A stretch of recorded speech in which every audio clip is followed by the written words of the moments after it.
Mga kapuso, paalala po ng mga otoridad, iwasan ang pagpapaputok sa pagsalubong ng bagong taon.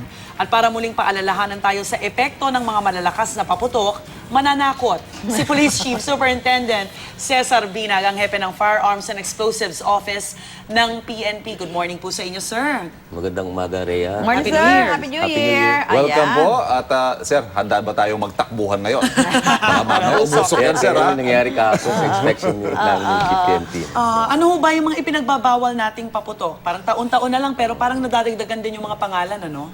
Unang-una sa lahat, yung pinakamalaking dahilan kung bakit marami tayong injuries, yung piccolo. Ito ngayon na may piccolo, dala tigas akong ng sample ulo. dito. Pakita nga ho natin, sir. Ano ba itsura ng piccolo na yan na talaga namang, ay, nako, Ito, taon. bawal to kasi smuggled to eh.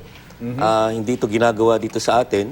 At kadalasan, ang bumibili nito mga bata. Sir, binibili ba yan ng pira-piraso o isang box? Isang box. Oh. So parang siyang posporo, no? Parang Oh, ganyan kaya lang. parang ini-strike mo lang siya ng ganyan. parang watusi? Oh, yung dating watusi. Ay, ba yung dating watusi, sir? Pero ito pumuputok to. Ay, pumuputok Yan. na ako Kung sa Rhea, titingnan, may ho, kakskas, kung titingnan, napaka-harmless, sir. Ano? Eh, yung mga Kaya- bata, madaling maengganyo. Pero kasi ang ibang ginagawa ng mga bata, pinagsasama-sama to. Minsan sa hindi isang sa isa. baso. Kasi nahihinaan sila eh, siguro sa isa. Oo. So pagsama-samahin yun. Yung pulbura, Oh, tsaka sisindihan. Ito rin yung madalas na ini-ingest Nali- nila. na- na- ini-ingest nila o mas watusi, no? Pwede, pwede Mas siya. watusi. Pero ang liit Kasi lang pag kasi. nakita ng mga bata, yung curious niya, lalo yung mga wala pang isip, akala niya, pig, batik na niya, Lalo, baka mura lang yan. candy. Ano, may idea kayo, sir? Magkano ang bentahan yan 10, sa... 20. Ano? Ang isang 10 baso. piso? 20. 20 pesos. Oh, so yung nasa isang, nasa yellow Ay, na yan? isang buo na yan. Yung laman. Parehas din. ang ng- piccolo. Eh, yung mga ano. bata, yung mga ginalduhan nila, ayun, Yan. pambibili ng ano, piccolo. Oo, So lumalabas sa smuggled yan. Hindi ginagawa sa atin yan. Kaya Okay. ang panawagan natin sa Philippine National Police, ang ating Chief PNP, kahapon sa pag-ikot natin, si Director General De La Rosa, wag na wag kayong bumili nito. No?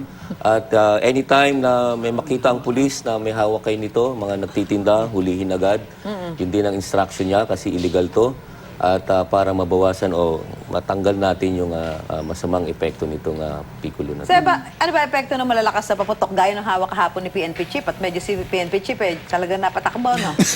Andun ako, kasama. Tumakbo din kayo. Katabi kami. Sa inyo ho yata pinasa, ano?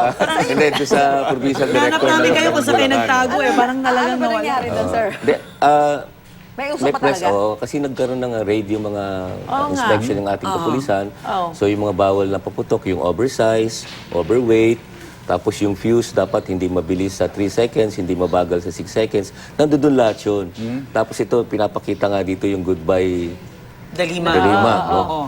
Yun na lang. Tapos parang biglang may nakitang usok. Pero uso pa talaga yan? Ang nakita namin kasi parang marami Pulbura? siyang pulbura dito eh. Okay. Alam mo Parang naman yung, napisa siguro. yung dust nun, parang Oo nga. powder dust. Abay, nun. kasumabog yun. Ako naman. Sir, sakop din po ng opisina ninyo yung FEO, yung indiscriminate firing, ano? Ano ho Sa buong ang... PNP yan. Yan, Opo, oo. opo. Ano ho ang paalala natin? At pangalawang tanong po, nag-improve ba ang capability ng PNP para habulin natin yung mga magpapaputok ng baril sa bagong taon? Ang ating Chief PNP, maliwanag na maliwanag ang kanyang instruction unang-una sa ating kapulisan. Tinanggal na nga ngayon yung muzzle sa nilalagay sa baril kasi kailangan nga namin yung baril na yan sa operation. So, na wag kayong magpapaputok. No? Ang ating instruction ng ating Chief PNP. At kapag may nahuli yan, yung mga hepe, yung PD, pwede silang ma-relieve sa kanilang trabaho. Pero yun nga, sir, mahuhuli ba? I mean, Ngayon, may capability ba okay. tayo na malaman kung sino yung mga nagpaputok na Ang yan? ating crime laboratory, meron tayong ngayong IBIS na tinatawag, Integrated Ballistic Information System. So, medyo advanced na to. So, ito yung nagmamatch ng mga nahuhuling o nakukuhang bala ano? sa crime scene at doon sa records namin dito. So, masasabi ko rin na medyo advanced na rin yung ating ngayon. Isa ho ito, sir, sa mga nakakagalit eh. Sa ating lahat siguro. Lalo na pagbata. Pagbata yung tatamaan ng ligaw na bala, di ho ba? Sige. Sana wala naman, no? Ngayong bagong taon.